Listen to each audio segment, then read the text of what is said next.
है कि कनासी नामक का हमारा तीर्थ क्षेत्र है। कनासी के पास में एक छोटा सा गाँव है, गाँव का नाम है वागली। कनासी के पास वह स्थान है। उस गांव में एक ब्राह्मण रहता है। जो ब्राह्मण गरीबी के कारण खेती बाड़ी सब चली गई, बाल बच्चे बहुत छोटे हैं, पत्नी मर गई है, गरीबी आ गई। ये सारा उसके साथ किस्मत का खेल हो गया। लेकिन कुछ समय बाद भगवान चक्रधर महाराज जी उसी गांव में गए। उसको जैसा पता लगा, उसने अपना जाकर भगवान नमन किया है, भगवान को अपने घर ले गए। भगवान के तन मन से बहुत सेवा की, प्रेम से बहुत सेवा किया। सेवा करने उसकी सेवा देखकर वो तो परमात्मा अंतर्यामी सब जानते हैं ये कितना मतलब है, कितना भक्त है, वो सब जानते हैं। हमें नहीं पता, उनको पता है हम कैसे हैं, उनको पता हम कैसे हैं, किस भाव से यहाँ पर आए, उनको मालूम है। हमें नहीं मालूम, हमारे बारे में आपको नहीं मालूम, या आपके बारे में हमें नहीं मालूम, लेकिन उसको मालूम है ना। तो वो उसने बहुत सेवा की और उसकी सेवा होने के बाद अगला दिन आता है और भगवान ने बोला हमें आगरे गाँव जाना है। मैं ठीक है, कुछ परमेश्वर है कुछ मांगने का मन में आया कि कुछ ऐसा अवसर ही नहीं मिला, तो प्रसन्न नहीं मिला, तो भगवान को छोड़ते हुए विदा देते देते गाँव के बाहर तक आ जाता है। गाँव के बाहर तक विदाई देते देते बाहर तक आता है। भगवान सोचे चलो भाई आप ये जीव है उसको बोल दो, बोले पंडित जी कुछ मांगो, आपने जो हमारी ये सेवा की है तो हम प्रसन्न हो गए, तो कुछ मांगो। तो इसको लगा अच्छा हो गया भाई, वो प्रसन्न आ जाए जिसके हम राज्य गए थे वो समय आ गया। बोले कुछ मांगो, तो बोले भाई भगवान अगर आप देना चाहते हैं तो मुझे बहू के हाथ से घी रोटी खाने का सौभाग्य प्राप्त हो, ऐसा वरदान दे दो। मैंने बताया था उसकी क्या अवस्था थी, पत्नी मर गई है, बच्चे छोटे हैं, खेती बाड़ी गिरवी रखी हुई है, धन कुछ भी नहीं है, गाय भैंस कुछ भी नहीं है। इससे क्या मांगा, बहू के हाथ से घी रोटी खाने का सौभाग्य प्राप्त हो। एक शब्द में सब कुछ मांग लिया। अभी तो मांगना ही नहीं आता, ऐसे बोलते लोग हमें नहीं मांगना आता, लेकिन ऐसे ऐसे मतलब बुद्धिमान लोग हैं मांगने वाले। कैसे, खेती बाड़ी कुछ नहीं थी, जो चले गए थे गरीबी वो वापस मिल जाए, बच्चे छोटे बड़े हो जाए, उनकी शादी हो जाए, घर के बहू आ जाए, खेती वापस आ जाए, गाय भैंस आ जाए, उनका दूध घर में हो जाए, बहू रानी आ जाए, वो खाना पानी बनाए, घी की रोटी बनाकर उसमें घी लगाकर आपको खाना खिलाए, उम्र उतनी बढ़ेगी, ताकत शक्ति में नहीं होगी घी खाने का, वो शक्ति भी दे दो। इतनी उम्र होने के बाद घी खाना आसान नहीं है, वो शक्ति भी दे दो। एक शब्द में इतना सब कुछ मांग लिया, इतना सब कुछ मांग लिया। तो भगवान क्या बोलते हैं, पंडित जी बतो ये सब कुछ मिलेगा, ये जो तुमने जो मांगा है वो तुम्हारी किस्मत में है, वो सब मिलेगा, और कुछ मांगो। अरे हमें क्यों बोला कि आप क्यों मांगो, तो हम क्या मांगेंगे? अगर हमें भगवान साक्षात मान लो ऐसा चमत्कार हो जाए और हमारे सामने भगवान जी खड़े हो जाए, बोले मैं तुम्हारी भक्ति से हम प्रसन्न हैं, कुछ मांगो, आप क्या मांगेंगे? मोबाइल मांगेंगे?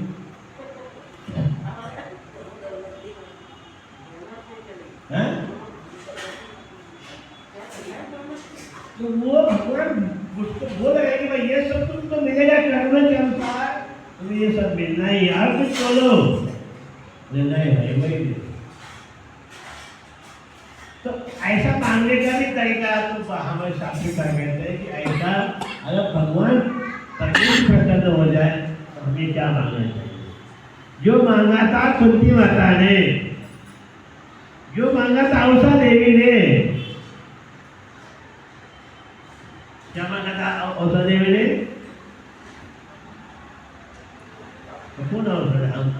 हमारे तो परिचय की मिलेगी, हमारे गांव में रहती कहा रहते आई कोई और काम कर कौन औषा देवी? सोने साहब जानते हैं कि हम औषा देवी को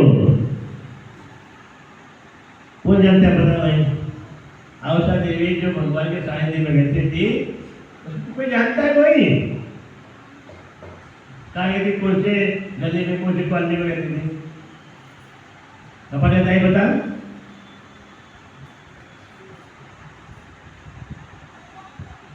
कोई बात नहीं है, आप तो कोई ऐसे मतलब ये कोई एकदम नहीं आपको मतलब कि आप फिट हो जाएंगे, ऐसा भी नहीं है। मालूम हो तो बता दो।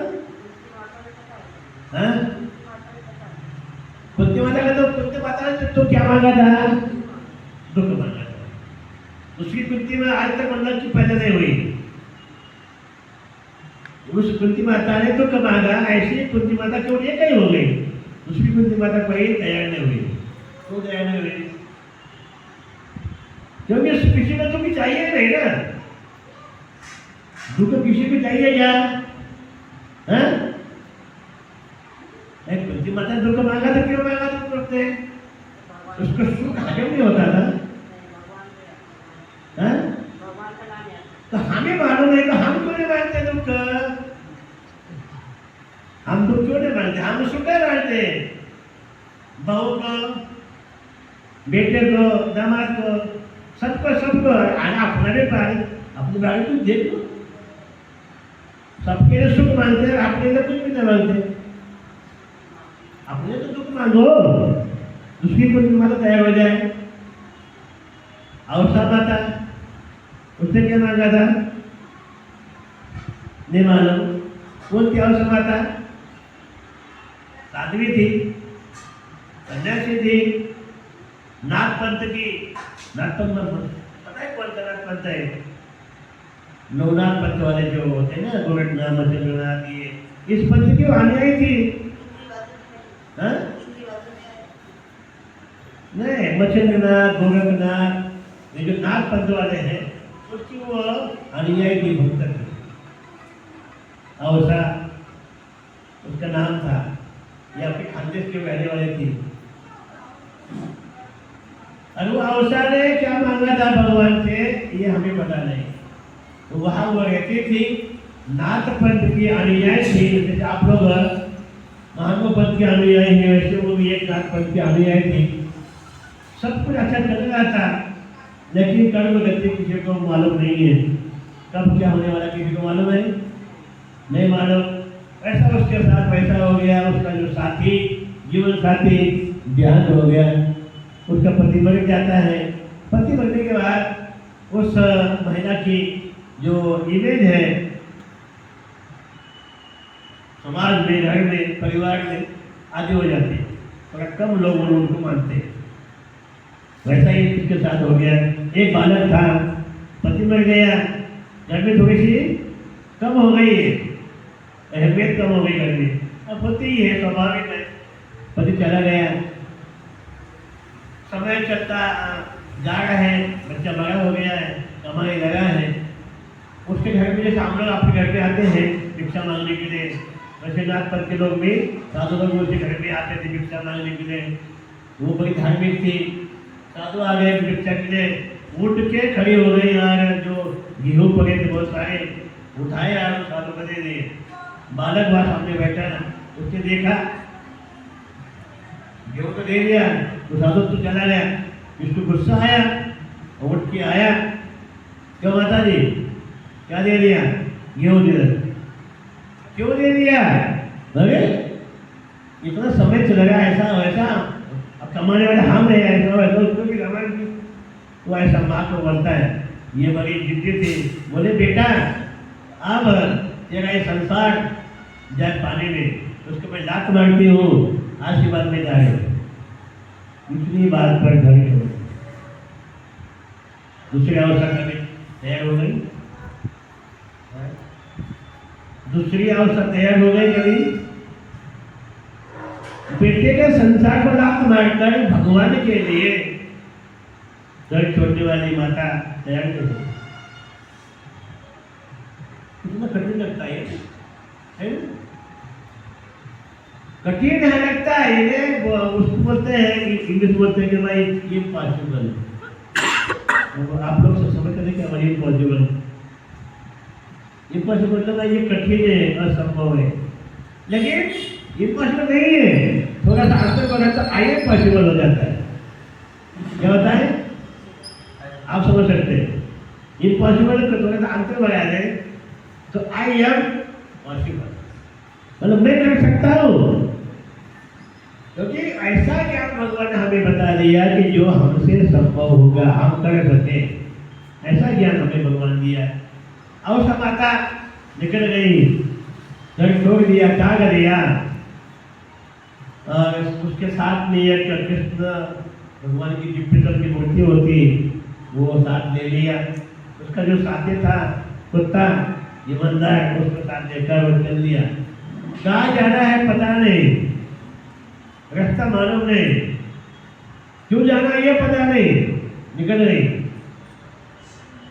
उसके बाद विंध्यवासिनी नामक की जो देवता है उस क्षेत्र में वो परिभ्रमण करती है।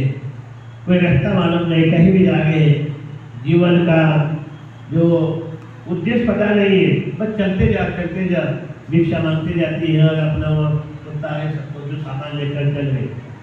विंध्यवासिनी माता जो देवता है उस देवता ने उसको सपने में जाकर बता दिया। देवता ने भी सपने में जाकर रास्ता बता दिया। ऐसे भी देवता है कि जो भगवान के कार्य में भगवान के भक्तों को सहयोग देती है। ये किसका आदेश है? परमेश्वर का आदेश। मेरे भक्तों की रक्षा करने का आदेश भी वही देते। उसने देवी ने क्या सपने में क्या बताया?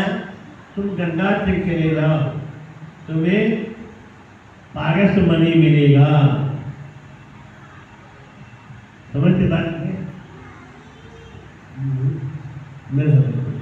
तुम गंगा तीर चले जाओ, तुमको पारस मणि मतलब लोहे को स्पर्श करते तो सोना बन जाता, ऐसा मिलेगा। कहाँ मिलेगा?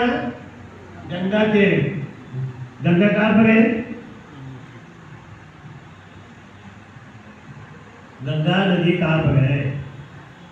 दो दिन बजे गंगा नदी का किनारा कहाँ गंगा?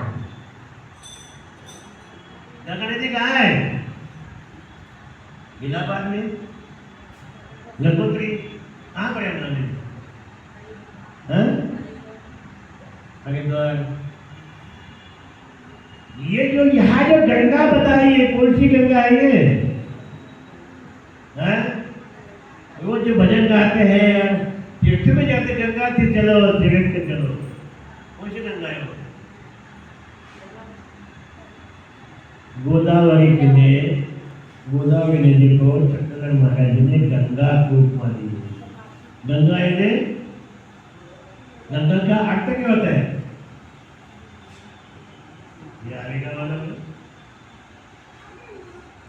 गंगा यानी गंगा, उसका क्या अर्थ? क्या उसका सीधा अर्थ पवित्र नदी। तो वो गोदावरी को चक्रधर महाराज जी के कारण गंगा नदी का नाम मिला, पवित्र हो गए, भगवान के चरणों से पवित्र हो गए, वाणी से पवित्र हो गए, उसको गंगा नदी बोलते हैं।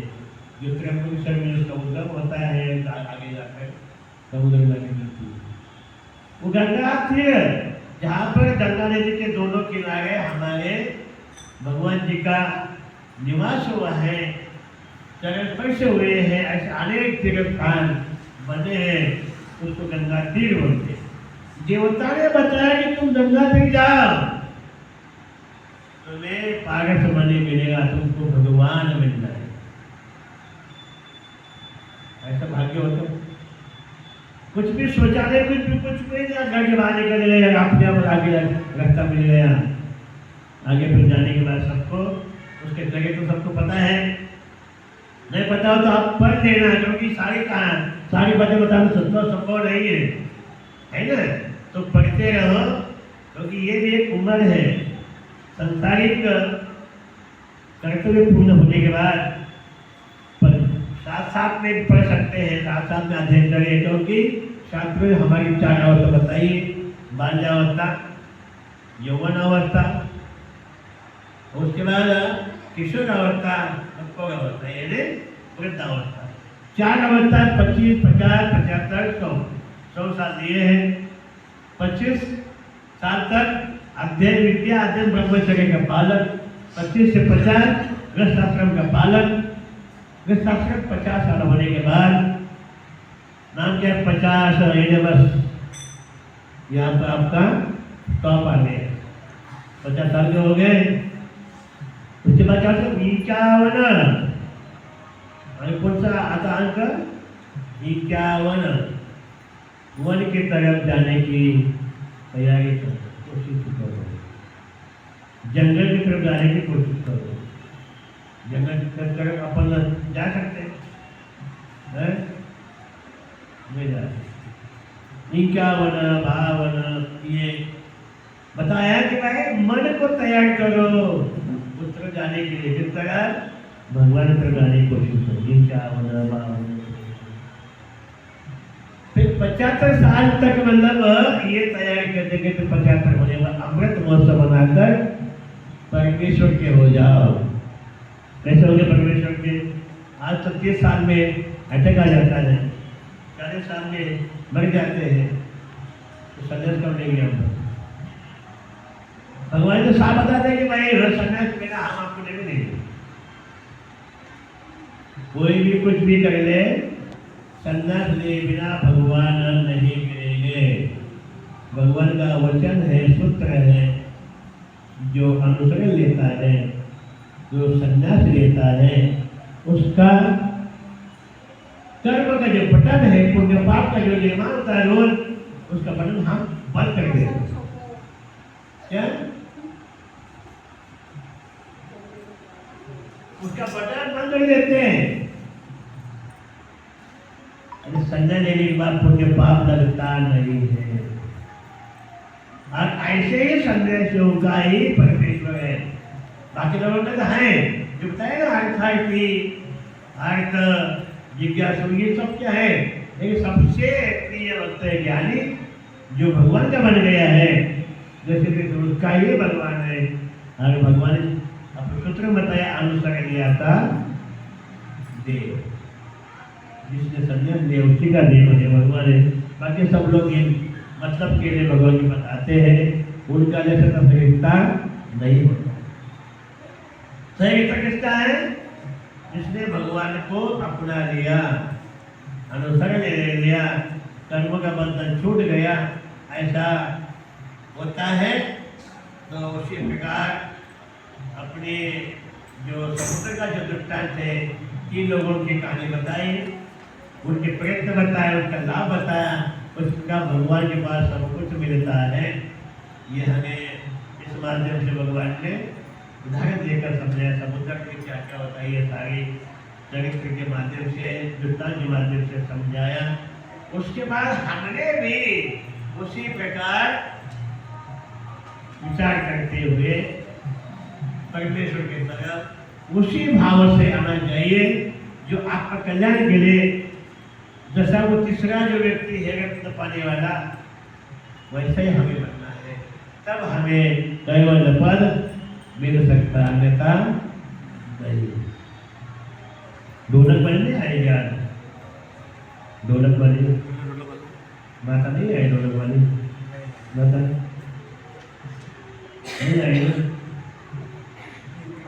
चलो टाइम हो गया है, 7 बजने वाला है। कुछ पूछना बताना हो तो बता, नहीं तो अपन आगे बिल्कुल यात्रा करेंगे, है कि नहीं? बजाते हो? अरे बहुत अच्छा।